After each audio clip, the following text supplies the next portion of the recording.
Hello everyone, I'm Morgan and welcome to Way of Living podcast, where you will hear empowering women talking about how you shouldn't feel stuck in an unfulfilling career and how to follow your dreams. Life is short. Live it to the fullest, and I hope you will feel inspired by their stories. After leaving her very successful and loved corporate life in England for a life in China with her husband, Michelle Reeves went through a traumatic birth and ended up suffering from post-natal depression. Instead of coming out broken, she worked very hard on personal development and found a new way to be happy, balancing her personal and family life. She doesn't wait for opportunities to magically fall from the sky, but she brings them to her. For example, Michelle ended up writing a book, which wasn't even in her plans, because she went to an event and talked about her story to a stranger who happened to be working in publishing and suggested her to send a book proposal. In this episode, Michelle will talk about personal development, which is very important for entrepreneurs, the importance of routines to create a healthy structure, and how to view our success. I hope you'll enjoy our little chats and you will find inspiration. Hi Michelle, how are you? Hi, it's great to be here. Thanks so much for inviting me on. I feel really blessed to be here. Welcome to the podcast. Thank you so much for being here. Very exciting today. Opportunity grabber, Michelle. I can't wait for you to tell us your story. You've been through a lot. And if you'd like to start by introducing yourself, who you are and what you do. Of course. So my name is Michelle Reeves. I am the director of the This Is My Era Academy. I'm also a certified life coach and a business mentor. When you say that you're the director of This Is My Era, what is your role in this company? This Is My Era is a personal development company, and we are the creators of the 90-day planner that you see behind me, which is a goal system. It's not just a planner, it's a whole system to help people to create goals and to achieve those goals. And what we recognized as part of the whole development of the company is that while we are so passionate about helping people to achieve their goals, we want to go further than that. We want to go further than helping them to just create goals and map out goals through our step-by-step system. We wanted to actually empower them to achieve those goals as an endpoint. So we've created the This Is My Era Academy to work with subject matter experts across all areas of people's lives. So if they have a health goal, for example, we're going to have a course with a health expert that can help them go step by step through to achieving their goals. So it becomes a real end-to-end process for people. And I'm the director of the Academy. As well as being the director of This Is My Era, you're also a life coach and a business mentor. You are also an author of a book. You're wearing so many hats, Michelle. But before this, you used to work in the corporate world. Like a lot of the people I interview here, they've all been through this corporate life, most of them. And for a lot of women, at some point of their life, that they had enough. Could you talk to us about your background and what you've done before being a life coach and the director of the company? Yeah, absolutely. So for me, I've got a slightly different story, which is that I loved my corporate life. Ooh. I absolutely loved it. So my background, I started off in PR many years ago. I'm coming up towards 50 now. But I started off in PR and I worked as a travel PR. I used to take journalists abroad to Iceland and show them Iceland. I worked with the Quebec Tourist Office. I worked with Fila and Kappa, the sports brands, Copenhagen, a fashion brand, all kinds of different companies. And I started off there and then I moved into marketing, initially direct marketing. And then this really exciting thing came along called the internet. And so I worked at the time, I was working with the Royal Mail here in the UK. And then subsequently with the big four banks, I worked with Lloyd's, and we created the internet customer experience for our customers across those platforms. So at Royal Mail, I was in the embryonic team that developed the postcode finder, the address finder, some of the tools that people are still using today. And that was very early on in the days of the internet. You know, when I first started, we were faxing in press releases to journalists. So it's a whole different world these days. But I think that's where my love of the internet really started. And I got to a point in my career where I was presenting to the board and really being very involved in customer experience and customer strategy. So I didn't, you know, it wasn't like I, hated my job and wanted to leave at that point. But I think the big change for me was my husband came home from work one day and said, "How do you feel about moving to China for a year?" And so my head was in a tailspin. I'm like, oh my goodness, what a great opportunity to go and work in another country. How many times do we get that opportunity, especially, you know, a country so far away from where I lived in the UK with a completely different culture. And on the other hand, I was doing so well in my career and I was loving what I was doing. But I think when you're in a strong relationship, you know, you kind of have to decide whose turn is it to really achieve their goals. And so we took the decision. I very much wanted to support my husband, Stuart, in building a business in China with the company that he was working for. So we went, packed up our lives, packed up our house, moved to China for a year. And alongside this process, we'd been trying to get pregnant, trying to have our first child, and we struggled for 4 years with that whole process here in the UK.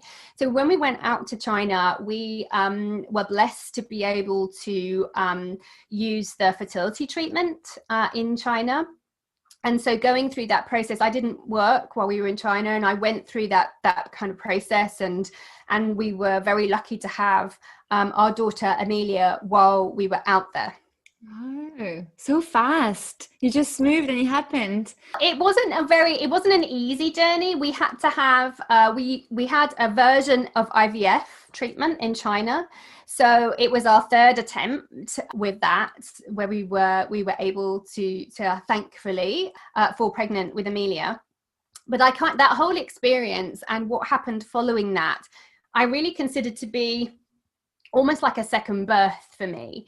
I don't know if you want me to touch on the story. I covered the story eventually in my book, The Happiness Habits Transformation, but effectively, we had a difficult pregnancy. She was premature. My daughter was premature. She was born a month early, which in the UK is not that different to a lot of people's experience. But in China at the time, 10 years ago, 11 years ago, it was a bit more tricky. We didn't have a neonatal unit near us. And I had a very traumatic birth with Amelia. So it was an emergency C-section and the epidural didn't work. I won't go into lots of detail for anybody listening, but it was a traumatic experience. And following that, I went through a very difficult time mentally, and I had to have therapy, and I was diagnosed with postnatal depression. You were still in China at that time? Yes. How did you deal with this? Because I know you went through therapy, personal development, which is going to lead us to the next conversation. But did you have like a good support there back in China? I think one of the reasons why it was so difficult was because I was away from family and friends. So my husband traveled as part of his job. And so I was on my own a lot of the time. And I think this probably contributed, as well as the traumatic birth. I think this probably contributed to the depression, didn't help. I was clinically diagnosed though, so I know it was also related. It was a clinical, physical issue, a hormonal issue as well. But I don't think that really helped. And there was definitely, I know now, the mindset that I had was not serving me. So as an ambitious career lady, wanting to be striving, always trying to achieve, always trying to be the best I could be, I had created a series of expectations for myself as to what motherhood meant and what it meant to be a mother. And I had created this whole vision of, this amazing birth experience and how it was all going to be candles and, mood, low lighting and mood music, and it was all going to be beautiful. And when my, reality didn't meet that expectation, I went through a whole grieving process for that. almost like grieving for the person that I thought I was, and I'd become a different person. And I really felt I couldn't cope. I had gone from, having this great career to not being in control, not knowing what to do with this premature baby who couldn't eat. I was feeding her every 2 hours around the clock, so I was severely sleep deprived. And I became a shell of my former self, effectively. And my husband came home one day, and I write about this in the book, so I have no problem sharing it. But he came home one day and said, "You are not the person that I married. We need to get help. We need to get support." So I think it's a really important message to anybody listening that if you get to this point, you have to reach out and ask for help. Don't wait till you get to the point where you are desperate, or where other people are seeing that in you. You have to reach out and there's so much more help and support now than there was back then. So many great organizations that can help people struggling with their mental health. So I had my clinical psychologist who diagnosed me, and we went through a process of therapy. I decided after all the IVF treatment that I had that had flooded my body with drugs that I didn't want to take any more drugs. So I didn't take any antidepressants. And instead, I learned how to use a specific kind of psychological kind of step-by-step process, if you like, behavioral therapy, to understand how my thoughts were affecting my results. And it was such a revelation to me to recognize that I was in charge of my own emotions, that I was reacting to things when I could be intentional. This was a whole different thing for me, really. And it began, I always say that my therapy took me from non-functioning to functioning. And it was what happened after that took me from just merely functioning to flourishing, because it kickstarted my whole personal development journey, reading lots of different books, and it eventually led me to training as a life coach, and then taking all my experience from my corporate life to weave that in as a business mentor, and to weave the life coaching and the therapy and everything that I'd learned through into my business mentoring as well. And ultimately, it's led me to where I am today, being able to impact so many more people through This Is My Era. Before that, before you went into therapies, and obviously you didn't take the medical usual path, you actually went through different type of therapies that exist out there. Were you aware of those before? Because I know that I have a couple of friends who do those type of therapies, but before them I had no idea that was a thing. No, I had no idea. Yeah. No, I had no idea. I was interested in goals and planning. I've always been a planner, always loved a nice fresh notebook. But I'd never, the therapy that I had is called cognitive behavioral therapy, or CBT. Mm-hmm. And I'd never heard of it before. I didn't even know it was a thing. But I was adamant that I wanted to try to heal myself without taking any more drugs. And so I thought, I have nothing to lose. I got to that point by then, I think, where I'd stripped myself so bare and I was so vulnerable that it was a case of creating the building blocks to build myself back up, mm-hmm. to create the new person that I needed to become. I think the person that I was before, obviously I still had elements of that. I'm still very passionate and really goal-driven. But I recognized that a lot of my mindset had to change, and that I needed to become a lot more resilient and understand a lot more about how my brain worked. Because I think as entrepreneurs, anybody listening to this, you're fantastic listeners, will recognize this. When we have thoughts that don't serve us, it ultimately impacts on our results. When we're trying to go from our comfort zone, where things are super easy and we're ticking along, when we're trying to move into our growth zone, moving out of our comfort zone, which is where all success sits at the end of the day, it's through that barrier. It's our mindset that gets us through that barrier, because it's, everyone has the ability to learn and the ability to change. But if we don't have the right mindset and we're not thinking the right thoughts, it's almost impossible to go through that barrier. When you finished your therapies and you were feeling better, why did you think that was your time to do this for other people? Why did you choose this career path? Absolutely. I think the thing with when you've kind of been through a big traumatic experience, it makes you step back and take a look at your life as a whole. And I felt that although I'd obviously impacted a lot of people in my corporate role, and I'd done a lot to help people to be able to, for example, to find their financial information really easy and things like that when I worked for the bank. I really wanted to take what I'd learned and help other people to kind of use their own mindset. I think because it had been such a revelation for me, I felt this was a message that I had to get out there.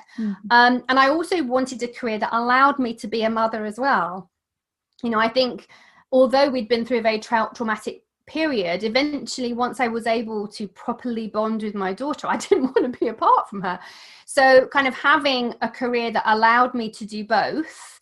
And I really didn't properly start kind of working until my son. I had a son as well. So my son is almost 8. He was conceived naturally when we came back to the UK. So when he started school and they were both at school, that's when I really properly was able to kind of start working full time again. But before that, I wanted a career that allowed me to make an impact, share what I'd learned, but also be there for them. And I think we as mothers and working mothers, we can feel really guilty about that.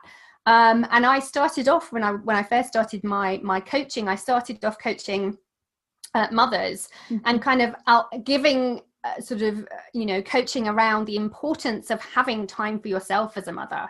I think all too often we feel like we have to be everything to everybody. And I use the analogy of a cup, how, we all in our lives, we have a kind of a cup, if you like, of the energy and the resources and the, the time that we're able to give to the world, to ourselves and to others. And I think all too often as mothers, we give out from that cup to other people all day long. And if we do that without replenishing the cup and filling it back up with what's most important to us, the cup becomes empty and then we have no way of giving out. And that is where we start to have problems. So I think it's really, really key as mothers, even just as entrepreneurs, people in general, I think everybody owes it to themselves to replenish their cup very regularly with what brings them joy. I think personal development isn't one and done. It is a lifelong journey. Yeah, absolutely. I think we all learn and we all have the ability to learn and grow. And that doesn't mean that where you are now is not special and beautiful. I think we are all enough as we are, but we have the ability to evolve and grow over time. And that is a gift to us. It's amazing that there are now so many resources out there and such a great opportunity for us all to take a fresh start. And it's one of the reasons actually why the first course that we launched, and this is My Air Academy, is a course I created called Reboot Your Life. Just as a segue, it's a step-by-step opportunity for you to hit what I like to say, hit Control Alt and Delete in your life. So when you're on your computer and it's going haywire and you go, oh, Control Alt Delete, start over. So we created the course to be that effectively. So I took all the lessons that I've learned over the last 10 years and put them into Reboot Your Life. And it's been amazing to see people creating that purpose and passion for their lives again. Just to make sure with the timeline, you had your daughter 11 years ago. You wrote a book. Yes. Did you write a book when she was born, after she was born? Oh, no. No, years. No. Years later. Yeah, we had to have some time pass to be able to process that for sure. So the book, which is The Happiness Habits Transformation, I have a copy to send to you here, which I will. So The Happiness Habits Transformation is really my journey. And I was blessed to meet with my publisher, small publisher, just by chance, really, because I never actually planned to write the book. And it's published by Matthew James Publishing. And I met one of the founders of the publishing company at an event that I was going to. And we just got talking and I sort of shared my journey with him. And he said, there's a book here. you should write this as a book. And I'd never really considered it properly. So I went home and I went to the Googles, as we all do when we need to learn something for the first time, don't we? I went to the Googles, how do you write a book proposal? And because the internet is such a beautiful and wonderful thing, I learned how to write a book proposal, and I wrote it and I sent it off to the publishers, and I thought, I probably won't hear anything back. And then I went on holiday. And while I was away, I had an email saying, yes, we'd like to publish your book. Can you get it to us by this date? How long did you have? Not as long as I think I would have liked. No, I think the thing with writing a book is writing a book takes as long as the time you give it. Okay, so, that's good to know, yes. I think, I definitely work better with deadlines. I think most people work better with deadlines. So the fact that I had a deadline was great for me because it allowed me to structure my time. And because I'm very planning focused, I set myself specific goals. I started off actually deciding I was going to write a certain amount every day, a certain number of words. And that was horrendous because, as just to play back to what we were talking about, expectation management, sometimes when we create expectations for ourselves, they become what sort of shoulds, if you like. I should get this done. And I think a lot of us spend a lot of our time shoulding all over ourselves, and it's not helpful.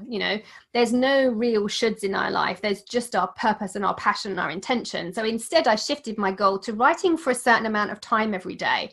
And it took the pressure off me, and it allowed me to enjoy the process of writing the book. And whatever happened that day, but I just didn't stop until the timer went off. And the book got written, and it's amazing having had the feedback of people that have read it. And it was a bit scary actually sending out my journey into the world and talking about the birth process. And it's the beginning of the book is not too graphic, I hope, but I do explain what happened. And then I go through, as a result of that, the 8 happiness habits that I created from my personal development, and I still use every day now, that helped me to rebuild my life effectively, and that gave me a purpose again. And it created structure. And I think routine and structure is very important.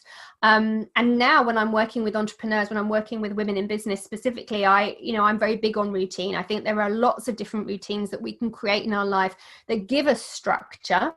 And that structure creates it's like a box that we can put our purpose and our passion into and allow it to be contained. It doesn't mean that we can't have creativity and spontaneity, but if we just let that run riot, we never actually get anything done.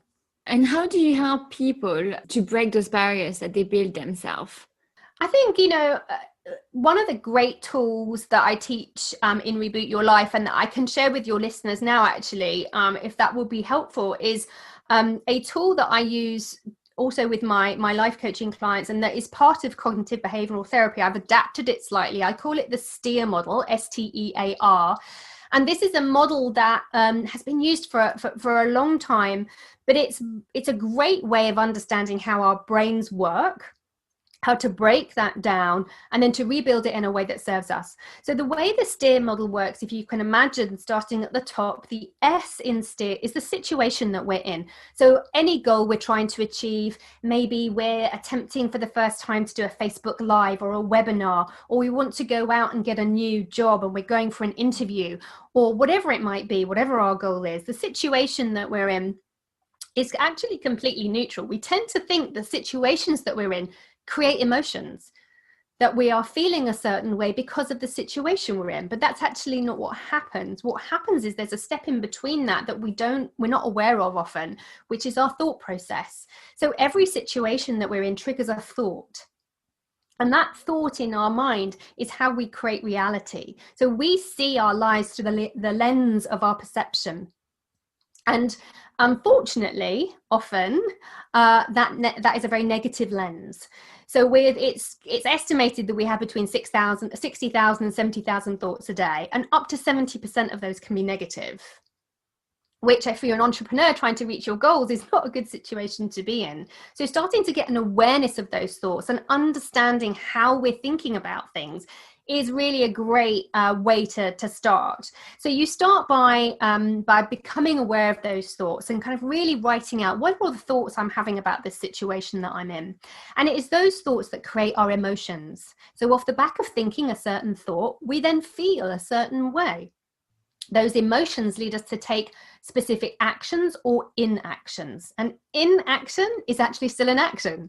So a great inaction is procrastination. And aren't we so good at procrastinating? But it's actually a fear-based action. It's a fear-based inaction. Yeah. So we have it's really, really interesting when you start to unpack it. I am not an expert in neuroscience by any means. I know enough to be dangerous, but I'm really fascinated by the way our brains work. And it's that mind-body connection, when we start to understand it, we can unpack it and use it to our advantage.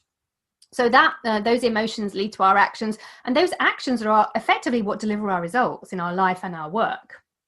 So the STEER model allows us to understand that, and you can literally just journal that out, whenever you find yourself getting stuck, whenever you're not moving forward or feeling fear.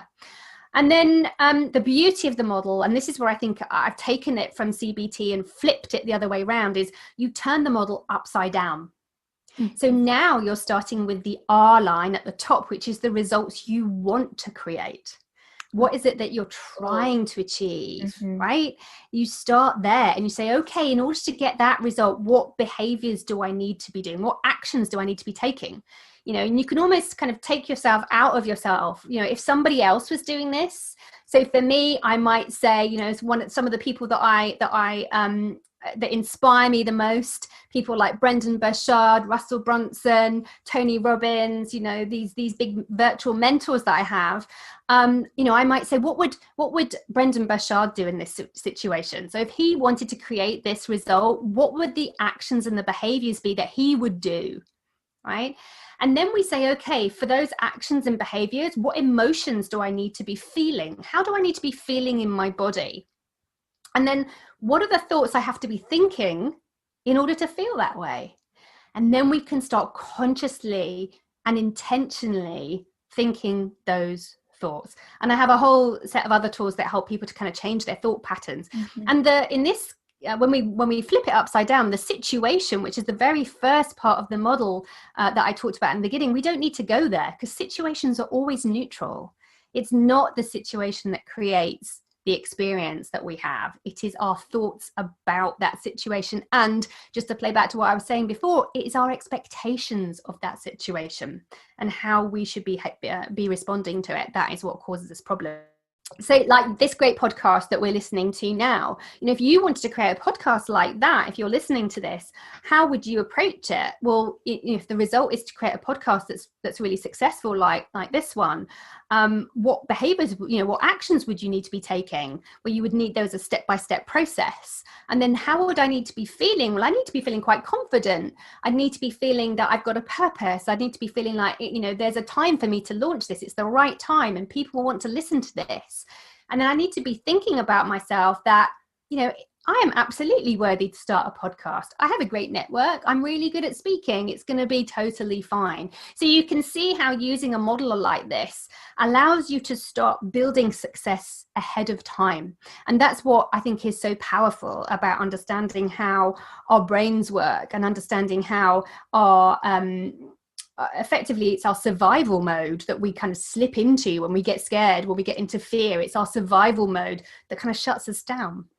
You were talking about goals and expectations, but it seems like throughout your life, the little bit that you said to us today, it's not like it was really planned. Your husband suggesting to go to China wasn't really planned. And then when you came back, when you went there and these therapies that you got to know and how you had this personal development and how it helped you grow. Of course, you have this goal to be very successful and driven, but how do you set goals when they're not really planned, when you don't really know where you want to go? I think it's such a good point, and it really speaks to, the whole idea of success is not a straight line. We think we start here, we get here, and it's all going to be great. And life isn't like that, and work and business is not like that. Success is up, down, back a bit, forwards a bit. The line is not straight. And I think for me, it's having a really, really clear idea, having crystal clarity on your vision of what success looks like for you. And it will be different for everybody. So whatever that success means for you, having that crystal clear vision in your mind means you won't always know how you're going to get there. But as long as you know where you are now and where you want to get to, then you can start building the steps. And I think for me, it was always having that kind of goal or vision, if you like, of creating a certain life for myself and my family, living with purpose, living with passion, following my intentions. Although the line has been very wavy, it has allowed me to see opportunities and kind of grab them when they come along. And I think it can be quite easy as entrepreneurs when we're very driven to almost be blinkered and kind of be in our lane. And it's very important that when opportunities come along, we can kind of look at those and judge them and say, would that be an alternative way? Can I pivot? And goodness me, aren't we in the mode now of needing to pivot? As we're recording this with the pandemic still raging, so many businesses, my heart goes out to so many businesses that have had to pivot. But there has been some incredible success as a result of that. People are bringing their businesses online and finding a whole new markets, but their vision is still the same. One of my clients runs an amazing cookery school and worked with schools for many years, helping children to learn how to bake. And when COVID hit, her whole business kind of collapsed. But she worked to bring it online and now is serving a whole new audience. Now, has her vision changed? No. Her passion and her purpose for helping children to begin to live independently and learn to cook healthy meals as part of their growth and development is still there. But she seized on an opportunity to change the market, to work with a different set of people. And I think, it can be very easy for us to feel a lot of fear when that happens, but being open to those opportunities, it can create a whole new path for your progress. Yeah, talking about being open to opportunities, this is what happened with you. And when you published your book, when you met this guy in an event that you went without thinking that it was a possibility, that's the same with the planners. You were looking to actually create your own, and you were using the hashtag This Is My Era planners, and you contacted the founders, got talking, and now today you're the director of the company. You don't wait around for opportunities, but you also go for them, you look for them. Yeah, I think I've kind of always been that way. I think I get very excited about opportunities. I always have. And, I'll go for things 100%, almost to my detriment. I think sometimes I have to rein myself in and not take on too much in one go. But I think, it is possible to have lots of different irons in the fire at the same time. I think there's this mentality where you can't have it all. And I think I disagree with that. I think you can have whatever you want to have in life. You just have to be very structured and organized about how you manage your time. And you have to set very specific boundaries around areas of your life. So, for example, I always make sure that I have time for my children and time with my husband, time for my family, even though I have these goals and these plans and there's so much that I want to achieve. We have a very short life at the end of the day, and I'm really, passionate about living it to the full.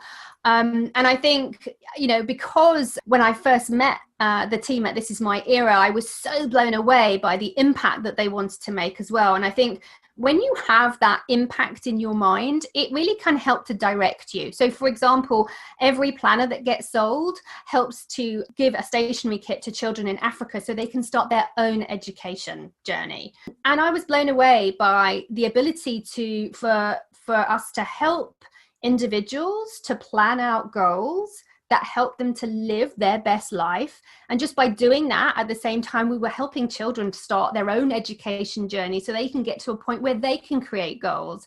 And it becomes this great circle. And I think because that throughput, that is what keeps me going. It's that passion really that keeps me going and keeps me energized. And, you know, I'm jump out of bed in the morning. That's very inspiring as well, to see that, you know, you are very driven, you love what you're doing, you know, you jump out of bed in the morning. This is not something we hear every day, and especially not this year in 2020, and how you help as well people, and you're looking to help people do the same. One question I always ask, because we're going towards the end now, is your view on success, and I'm very excited to hear about it, because I'm sure you have something very inspiring to say, and I would like to know what is your view on success, and how do you see your success? So it's interesting, isn't it? I always like to think of success as the legacy that we leave behind. So for me, it's what is the legacy that I'm creating every day that will stay behind when I'm gone. And I think you can use that idea and play it across different areas of your life. So what legacy will you leave for your family? What legacy will you leave for your customers and your clients? What legacy are you leaving behind for other people? So when I think about success, when I'm planning ahead for the next year or 18 months, I'm thinking about the legacy that I'm creating every day. And one of the exercises that we do in the Reboot Your Life course is that we take people through a step-by-step process to, and I know it sounds a little bit macabre, but to say, what will people say about you at your funeral?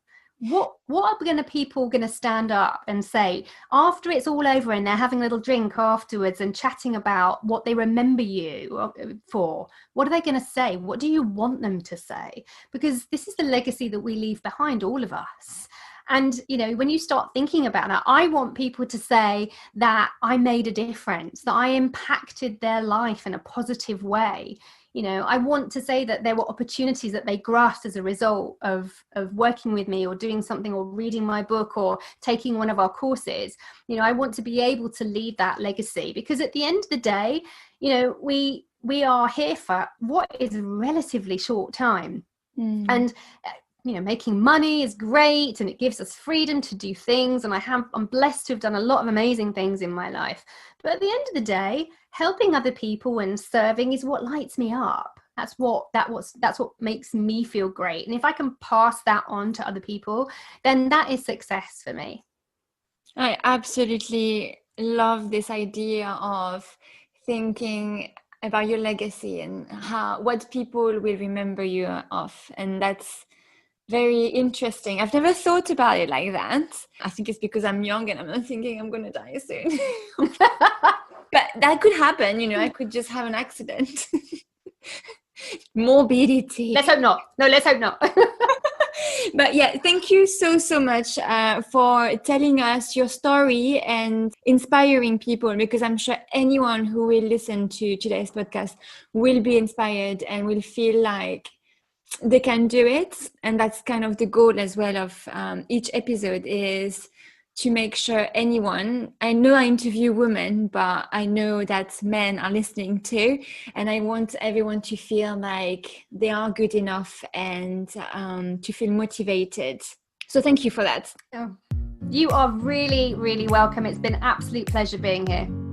Well, thank you so much, and I'll speak to you later. Bye. Bye. Voila, that's the end, and I want to thank Michelle for telling her story. If you're listening to this, that means you've enjoyed this episode. So please give the podcast 5 stars on Apple Podcasts and leave a review so I can see your feedback. Also, share it on your social media, because it helps me spread the message of motivation and support. And you don't know, it might reach someone who will feel inspired to follow their dreams. Don't forget, life is short. Live it to the fullest.